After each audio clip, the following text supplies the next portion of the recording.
अस्सलाम वालेकुम स्टूडेंट, आज हम क्लास मैट्रिक का फर्स्ट चैप्टर शुरू करने जा रहे हैं जिसका नाम है इंट्रोडक्शन। इंट्रोडक्शन किस चीज़ का? इसमें हम फिजिक्स का इंट्रोडक्शन पढ़ेंगे। इसके लर्निंग ऑब्जेक्टिव क्या क्या है कि इसमें हम क्या क्या पढ़ेंगे। हम देखेंगे कि फिजिक्स क्या होती है, फिजिक्स की इम्पोर्टेंट क्या है डेली लाइफ में, teaching of Islam and science कि इस्लाम और साइंस की क्या टीचिंग्स हैं, वो हमें क्या बताता है फिजिक्स के बारे में, contribution of Muslim and Pakistani scientist, तो हम मुसलमान साइंटिस्ट की वो तमाम कोशिशें जो उन्होंने फिजिक्स की फील्ड में की हैं उन तमाम के बारे में, और ख़ास करके वो पाकिस्तानी साइंटिस्ट जिन्होंने फिजिक्स की फील्ड में काम किया है उसके बारे में हम पढ़ेंगे। सबसे पहले हम बताएंगे कि फिजिक्स है क्या, what is physics. Almighty Allah created this universe billion of years ago with a single word being, and at once it came into being. अल्लाह ताला ने इस पूरी कायनात को अरबों खरबों साल पहले बनाया एक अल्फाज से, बी मतलब हो जा, और ये पूरी कायनात वजूद में आ गई जो कि हम बचपन से पढ़ते हुए आ रहे हैं। He inducted several principles and laws in it to sustain its function. अल्लाह ताला ने इसमें कुछ उसूल और कानून बनाए हैं जिसकी बुनियाद पे हमारी ये पूरी दुनिया काम कर रही है। Now from the day of their creation, every particle of the universe is following these laws. जब से ये वजूद में आई है तब से लेके अब तक ये तमाम दुनिया जो है इन उसूलों के तहत चल रही है। These laws are known as the law of nature. और ये सारे लॉज जो हैं इन्हें हम क्या कहते हैं? लॉ ऑफ नेचर मतलब कुदरत का कानून। क्या कहते हैं? कुदरत के कानून। Apparently they are hidden from the eye of mankind and are mysterious for him. कहते हैं कि ये सब इंसान की आंख से छुपे हुए हैं, हमें नहीं पता कि ये दुनिया कैसे तख्लीक हुई, पहले इंसान कैसे आया दुनिया में। जो कुछ हमने पढ़ा हम वो जानते हैं जो हमारे दीन और हमारे मजहब ने हमें बताया, मगर फिर भी साइंसदान इस खोज में लगे हुए हैं कि सबसे पहले इंसान का वजूद किस तरह हुआ, किस तरह ये दुनिया वजूद में आई, क्या क्या लॉज क्या क्या रूल हम फॉलो कर रहे होते हैं, क्या क्या कुदरत के कानून है। दिन ब दिन इनमें इजाफा होता जा रहा है जिस तरह से रिसर्चेस बढ़ती जा रही हैं। Our solar system, including our Earth, is a small component of this immense universe. ठीक है, हमारा सोलर सिस्टम हमें बताता है कि हमारी ज़मीन जो है वो इस पूरी कायनात का एक छोटा सा हिस्सा है जिसमें हम तमाम इंसान जिंदा हैं। This is composed of matter and hence is a physical world. क्योंकि ये मादे से बनी हुई है इसलिए ये फिजिकल वर्ल्ड, हमारा जो वर्ल्ड है ये मादी दुनिया है, मतलब वजूद रखने वाली दुनिया है। हमें पता है कि मार्स भी है, मून भी है, उस पर जा भी सकते हैं, पहुंच भी सकते हैं, क्योंकि हमारे साइंसदान ये तहकीक कर चुके हैं, चांद तक जा चुके हैं, चांद को जाके देख चुके हैं कि वो भी फिजिकल चीज़ है। पहले जो हमारा, इसकी मैं आपको एग्जांपल देती हूँ कि पहले हमारा सोलर सिस्टम था, उसमें 9 प्लैनेट्स हुआ करते थे, एक प्लूटो नाम का प्लैनेट भी था। लेकिन अब जदीद साइंसी तहकीक ने यह बात जाहिर कर दी है कि प्लूटो कोई भी प्लैनेट नहीं है बल्कि वो एक स्टार है। तो हमारे सोलर सिस्टम में 8 प्लैनेट इंक्लूड होते हैं। ठीक है, तो दिन ब दिन हमारी साइंस तरक्की करती जा रही है और इसके अंदर वक्तन फवक्तन चेंजेस आते जा रहे हैं। Human being is the best creature of Allah in this world and has been endowed with many qualities. इंसान जो है वो अल्लाह ताला की सबसे बेहतरीन मखलूक है, इसीलिए उसको अशरफुल मखलूकात कहते हैं और उसमें अल्लाह ताला ने बेशुमार क्वालिटीज डाली हैं। One of them is to unfold and discover the law of nature. सबसे बड़ी खूबी उसके अंदर ये है कि वो कुदरत के जो कानून है उनको अनफोल्ड कर रहा है, मतलब बेपर्दा करता जा रहा है और जानता जा रहा है। He has curiosity in his nature. इंसान की नेचर के अंदर क्यूरियोसिटी है, तजस्सुस पाया जाता है, वो हर चीज को जानना चाहता है। एक अगर टेबल पे से आपका ग्लास गिर के टूट जाता है और आप अपनी अम्मी को कहते हैं अम्मी खुद ही टूट गया, इट इज अनबिलीवेबल, वो कभी नहीं मानेंगी कि ये खुद गिर गया, क्योंकि वो नहीं ऐसा हो ही नहीं सकता, यकीनन इसको किसी न किसी ने गिराया है। फिर क्यूरियोसिटी होती है किसने गिराया होगा, फिर इन्वेस्टिगेशन होती है, देखा जाता है भाई किसने गिराया है। एट लास्ट वो बंदा पकड़ा ही जाता है जिसने वो ग्लास तोड़ा होता है। इसी तरह से एक फूल कली की शक्ल में पैदा होता है, फिर वो खिलता है, फिर वो मुरझा जाता है, उसकी अपनी एक लाइफ होती है, फिर वो पौधे से झड़ जाता है। इन सब फिनोमेना को देखते हुए इंसान की जिंदगी में तजस्सुस होता है। एक छोटा सा बच्चा होता है, उसको एक सीड देते हैं, बोलते हैं इसका प्लांट उगाओ। अब वो उस प्लांट को दिन ब दिन पानी देता है, उसको बड़ा करता है, उसको बड़ी क्यूरियोसिटी होती है ये कब बड़ा होगा, कब इसमें फ्लावर आएंगे, कब ये फूल निकालेगा। एक दफ़ा वो ये काम करता है, फिर वो दूसरी दफ़ा करता है, वो यूज्ड टू हो जाता है। इंसान के अंदर, नेचर के अंदर क्यूरियोसिटी पाई जाती है। अब मैं आपको कहती हूँ कि एक चार्जेबल फैन है, वो बिजली के बगैर भी चल जाता है। क्यों?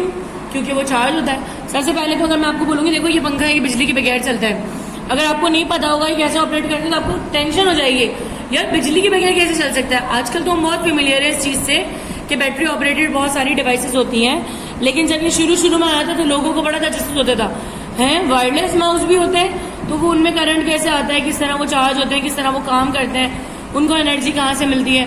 तो ये सारी चीज़ें जो होती हैं ये तजस्सुस पैदा करती हैं इंसान के अंदर, तो वो उस चीज़ के बारे में जानना शुरू करता है। किसी भी चीज़ के बारे में जानने का मतलब है science. When he look around, जब इंसान अपने इर्द गिर्द देखता है, observe the innumerable number of events are taking place, कि हमारे इर्द गिर्द बहुत सारी ऐसी इवेंट्स हो रही होती हैं जो हम जानना चाहते हैं। He sees that clouds are floating in the sky, rain fall from them, बादल आसमान में लहराते होते हैं, उनमें से बारिश होती है। Thunder occur and lightning flash in the cloud, एकदम बिजली कड़कती है, एकदम ठंडर होता है और लाइट हमें नजर आती है। अब इंसान को तजस्सुस होता है कि ये कैसे, बादल में से बारिश कैसे आती है। सब बच्चों का पहला सवाल होता है, मम्मा बादल में पानी कहाँ से आता है।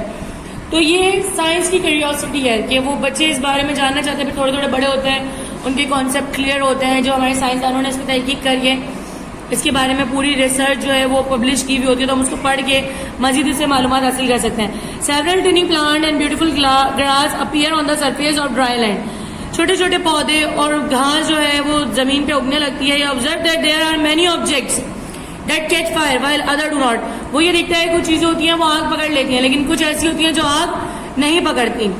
ही observe that there are many object that catch fire and that not, heat burn thing and destroy their identity, heat से क्या है चीजें जल जाती हैं और उनकी आइडेंटिटी तबाह हो जाती है गर्माई से। अब देखिए मेरे पास एक साइकिल है, वो प्लास्टिक की बनी हुई है, मैंने उसे छत पे छोड़ दिया। अब रोजाना उसमें धूप पड़ेगी, रोजाना धूप पड़ेगी, एक वक्त आएगा उसका प्लास्टिक जल जाएगा, जल चुका होगा, उसका कलर फेड हो जाएगा, फिर वो इतना कमजोर हो जाएगा कि एक जरा सी टक से भी वो टूट जाता है। तो हीट से भी चीजें बर्न होती हैं, जरूरी नहीं आग से ही बर्न हो, गर्माइश से भी चीजें बर्न हो जाती हैं, उनका कलर जल जाता है, वो फेड हो जाती है, खराब हो जाती हैं। Some matter appear in solid state, some in liquid and some as gases. आप बचपन से पढ़ते आए हैं कि मैटर की 3 स्टेट होती हैं, सॉलिड, लिक्विड एंड गैस, वो तीनों स्टेट में पाया जाता है। These are many other observation raise several question in mind, ये वो ऑब्जर्वेशन है जो हमारे दिमागों में कई सवाल पैदा करती हैं। He asks where and how cloud are formed, ये सोचते हैं कि कहाँ और कैसे बादल बनते हैं। How lightning flash in the cloud, कैसे बादलों में बिजली चमकती है। Why some object catch fire and other do not, क्यों सब कुछ चीजें आग पकड़ लेती हैं कुछ नहीं पकड़ती। What is the nature of heat, heat का क्या नेचर है। हाउ इट इज प्रोड्यूस, किस तरह ये पैदा होती है। हाउ मैटर,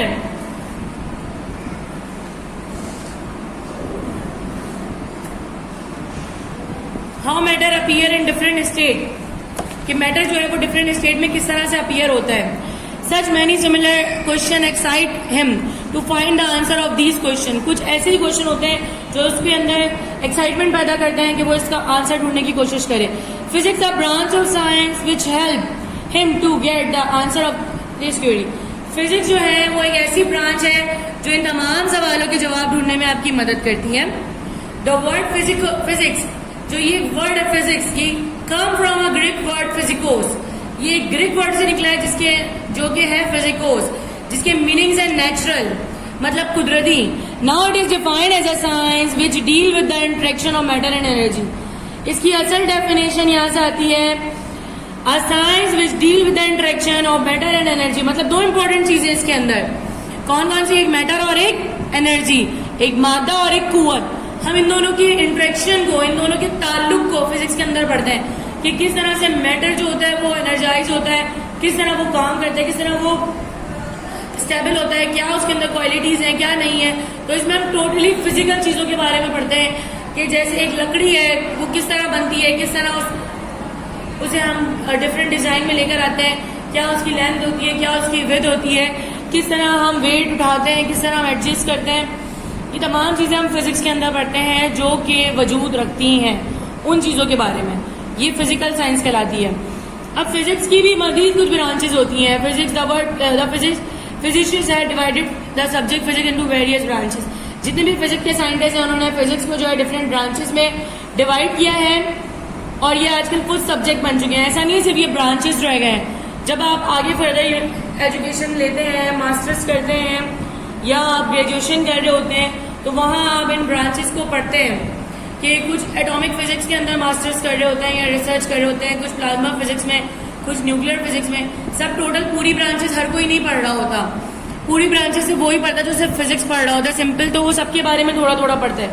लेकिन जब बात आती है स्पेशलाइजेशन की तो वो इसमें से किसी एक खास ब्रांच में ही स्पेशलाइजेशन करते हैं। जैसे आपकी आजकल इंजीनियरिंग होती है, बीई जो होती है वो इलेक्ट्रिकल भी होती है, मैकेनिकल भी होती है, इलेक्ट्रोमैकेनिकल भी होती है, आईटी इंजीनियर भी होते हैं, सॉफ्टवेयर इंजीनियर भी होते हैं, तो वो सिर्फ एक फील्ड को पढ़ते हैं, उन्हें एक ही फील्ड में महारत दी जाती है। तमाम फील्ड में महारत लेना इतना आसान नहीं होता। जब आप पीएचडी भी करते हैं तब भी आपकी रिसर्च का टॉपिक किसी एक फील्ड से होता है। ज्यादातर लोग जो होते हैं वो क्या कहते हैं, इसमें न्यूक्लियर फिजिक्स में करते हैं। इसके अलावा क्वांटम फिजिक्स जो है वो बहुत ज्यादा फेमस है आजकल, इसमें तो वो ब्रांच नहीं दी हुई है जिसकी बहुत डिमांड है क्वांटम फिजिक्स की। आप आगे जाएंगे तो आप इंशाल्लाह पढ़ेंगे। यहाँ पे कुछ मेन ब्रांचेस के बारे में लिखा हुआ है, ये आपके नोट्स में भी है, मैं आपको यहाँ से एक्सप्लेन कर रही हूँ, फिर आप अपने नोट्स में से इसको याद कर लेंगे या आज आप लर्निंग भी करेंगे। क्योंकि टाइम कम है तो आप लोग को साथ साथ याद भी करना है, तो आप कोशिश करें जो भी टॉपिक एक्सप्लेन किए जा रहे हैं उनको आप साथ साथ याद कर लें। तो जैसे हम कॉन्टेक्ट में आएंगे इंशाल्लाह फिर हम टेस्ट स्टार्ट करेंगे तो आपको पहले से ये सब याद होगा।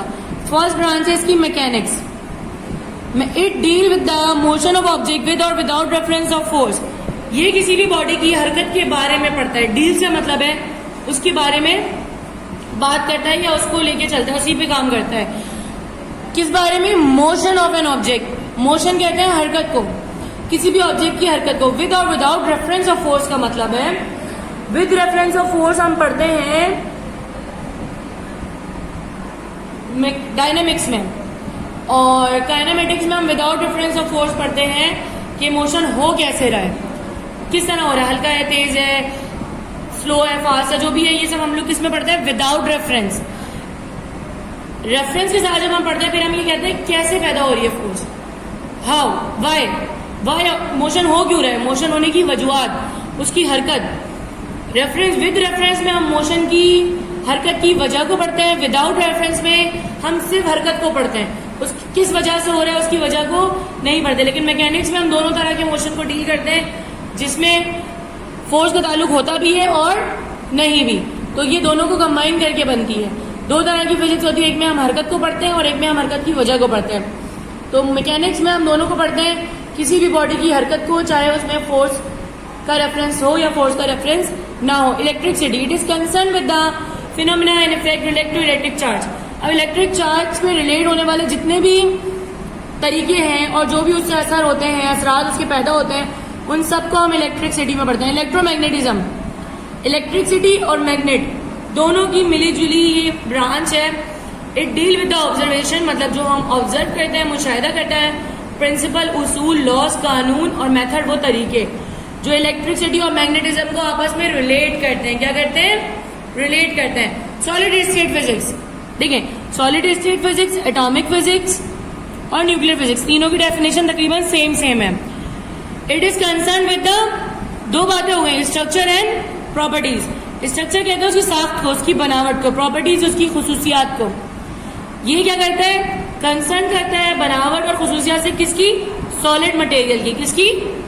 सॉलिड मटेरियल की, सॉलिड स्टेट फिजिक्स में। एटॉमिक फिजिक्स में स्ट्रक्चर और हम प्रॉपर्टीज पढ़ते हैं किसकी? ऑफ द एटम की। किसी भी एटम की स्ट्रक्चर, उसकी बनावट और उसकी खुसूसियात को हम एटॉमिक फिजिक्स में पढ़ते हैं। न्यूक्लियर फिजिक्स में हम क्या करते हैं? स्ट्रक्चर, प्रॉपर्टीज और फिर एक और चीज क्या आ गई? रिएक्शन। इसमें भी दो चीजें, स्ट्रक्चर और प्रॉपर्टीज और रिएक्शन। किसका? Nuclei of an atom. Atom के न्यूक्लियस में होने वाले तमाम रिएक्शंस, उसका स्ट्रक्चर और उसकी खुसूसियात हम किस में पढ़ते हैं? न्यूक्लियर फिजिक्स में। अब आपके पास आता है plasma physics. It is concern with the properties of highly ionized atom forming a mixture of bare nuclei, nuclei without electron and electron. Bare nuclei उनको कहते हैं जो विदाउट इलेक्ट्रॉन न्यूक्लियस होते हैं, जिसके पास कोई इलेक्ट्रॉन मौजूद नहीं होता, जिसमें हम इलेक्ट्रॉन को कंसर्न नहीं करते। न्यूक्लियस के बारे में पढ़ते हैं। ये हाईली आयनाइज का मतलब है जो इलेक्ट्रॉन लिए भी होते हैं ज्यादा या इलेक्ट्रॉन दिए भी होते हैं, तो आयन लग जाता है। ये आयनाइज एटम्स होते हैं जो हम प्लाज्मा फिजिक्स में पढ़ते हैं। ये एक मेन ब्रांच है फिजिक्स की। बायोफिजिक्स, बायोफिजिक्स में क्या होता है? It is concern with the application of physical method and explanation to the biophysical system and structure. ये फिजिकल मेथड और एक्सप्लेनेशन को हम इंसानी वजूद के ऊपर अप्लाई कर रहे होते हैं। जैसे कि आपने सुना होगा किसी का बाईपास हुआ और एंजियोग्राफी होती है, तो डिफरेंट मशीनें जो होती हैं हार्ट में इंसर्ट की जाती हैं, तो वो जो मशीनें हैं वो फिजिक्स की मदद से बनाई जाती हैं। और भी मशीन होती है, डायलिसिस की मशीन होती है, ये सब फिजिक्स की मदद से बनाई जाती हैं, लेकिन ये इस्तेमाल होती है इंसानों के ऊपर। तो इसमें बायोलॉजी के बारे में भी मालूमात होना जरूरी है। जब आपको बायो के बारे में कोई नॉलेज नहीं होगी तो आप बायोलॉजिकल यूज के लिए अप्लायंसेस नहीं बना सकेंगे। तो बायो फिजिक्स वो ब्रांच है जिसमें हम काम तो मैकेनिकल करते हैं, डिवाइसेस बनाते हैं, लेकिन वो डिवाइसेस इंसानी वजूद पे इस्तेमाल होती हैं। तो इसमें फिजिक्स और बायोलॉजी दोनों रिलेटेड होते हैं, दोनों की नॉलेज होना बहुत जरूरी है। अब एक इंसान जिसे ये पता ही नहीं है कि हार्ट फंक्शन कैसे करता है, तो वो हार्ट के फंक्शन को इम्प्रूव करने के लिए मशीन कैसे बनाएगा?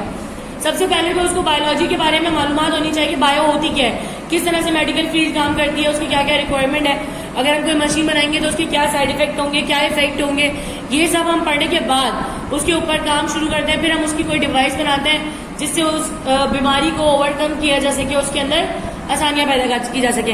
आज के दौर में बायोलॉजिकल फिजिक्स जो है उसकी बहुत डिमांड है, क्योंकि आप देख रहे हैं कि इंसान की हर बीमारी का इलाज डायग्नोज किया जा रहा है, डिफरेंट मशीनें बनाई जा रही हैं, सीटी स्कैन की, MRI की, और मजीद एडवांस मसाजिंग मशीन होती हैं, डिफरेंट मशीन होती हैं, BP चेकिंग मशीन होती हैं, सेंसर के तौर पे भी बन रही होती हैं। तो ये सारे काम जो होते हैं ये फिजिक्स की मदद से किए जाते हैं। ना astrophysics, it is concern with the study of physics of astronomical bodies. ये कंसर्न करता है सितारों के, सैयारों के और डिफरेंट एस्ट्रोनॉमिकल बॉडीज की स्टडीज के ऊपर। इसके अलावा और भी ब्रांचेस होती हैं जिसमें low temperature physics, particle physics, optics वगैरह शामिल हैं, लेकिन इसमें जो मेन ब्रांचेस हैं अब इन्हीं को याद करेंगे, इनके नाम और इनकी डेफिनेशन भी पेपर में आती हैं। अब है important of physics in daily life. हम अपनी डेली लाइफ में बहुत सारी चीजें रूटीन में यूज करते हैं, मगर हम ये सोचने पर मजबूर हैं कि ये किस तरह बनती हैं। We use several electronical appliances, अपने घरों में बहुत सारी इलेक्ट्रॉनिकल अप्लायंसेज यूज करते हैं। इलेक्ट्रिकल अप्लायंस, सबसे पहले इसका पॉइंट होता है इलेक्ट्रिकल अप्लायंसेज। कौन कौन सी? Electrical fan, electrical bulb, refrigerator, air conditioner, juicer, grinder. आपसे पूछना है physics in daily life, important of physics. आप लिख सकते हैं फर्स्ट हेडिंग लगा के इलेक्ट्रॉनिकल अप्लायंसेज, जिसमें आप क्या लिख सकते हैं? घर में इस्तेमाल होने वाली तमाम मशीनों के नाम। इसको आपको याद करने की जरूरत नहीं है, आप इसको खुद अपने वर्ड में भी लिख सकते हैं। नेक्स्ट आपके पास है इंजन्स, जैसे we use buses, car, railway, carriages, aeroplane, etc for long distance travelling, all this run by engine. ये तमाम चीजें इंजन से बनती हैं। Engine of the vehicle manufacture on the principle of thermodynamics, ये थर्मोडायनेमिक के प्रिंसिपल पे काम करते हैं। हम we listen radio, TV programmes, we see the event far away from us on television screen, TV programme telecast in all electronic device and appliances solid state physics play a vital role. मतलब TV और radio में जो है solid state physics जो है वो एक बुनियादी किरदार अदा कर रही है। इसके बाद आप ये लिख सकते हैं सॉलिड स्टेट फिजिक्स की हेडिंग लगा के कि ये टीवी और जो रेडियो है ये आपको किसकी वजह से मिलता है? सॉलिड स्टेट फिजिक्स की वजह से। फिर आपके पास है laser technology, is widely use in defence system, जो हमारे मुल्क का दिफाई सिस्टम है, मतलब जिससे हम प्रोटेक्ट करते हैं अपने मुल्क को। कोई भी जहाज हमारे मुल्क की हदूदों में एंटर होता है तो हमें जो है जो लेजर टेक्नोलॉजी होती है, रडार की मदद से इन्फॉर्मेशन मिलती है कोई चीज एंटर हुई है। क्या चीज है वो तो हम बाद में उसको स्कैन करते हैं, लेकिन सबसे पहले हमें पता लगता है कि कोई चीज हमारे हदूद में एंटर हो चुकी है। तो ये सारी चीजें जो है हम लेजर टेक्नोलॉजी की मदद से करते हैं। Medicine, science, astronomy which has it room in atomic physics, कि इनका एक खास मुकाम है एटॉमिक फिजिक्स में। जैसे आजकल बहुत सारी जगहों पे लेजर टेक्नोलॉजी यूज होती है, ऑपरेशन वगैरह में भी। अब many country including Pakistan utilize nuclear energy, एक हेडिंग आपकी न्यूक्लियर एनर्जी भी आ सकती है कि बहुत सारी कंट्रीज न्यूक्लियर एनर्जी को इस्तेमाल कर रही है to produce electric power. Electric power के लिए production of nuclear energy in the area of nuclear physics, nuclear physics में हम इस्तेमाल करते हैं न्यूक्लियर एनर्जी का। We can see that in every walk of life physics is involve in one way और the other. हम ये देख सकते हैं कि हमारी जिंदगी के हर शोबे में फिजिक्स किसी न किसी तरीके से इन्वॉल्व है। Physics is playing a vital role in framing our life style, influencing our way of thinking. कि फिजिक्स ने जो हमारी जिंदगियों को तब्दील करके रख दिया है और बिल्कुल चेंज कर दिया है।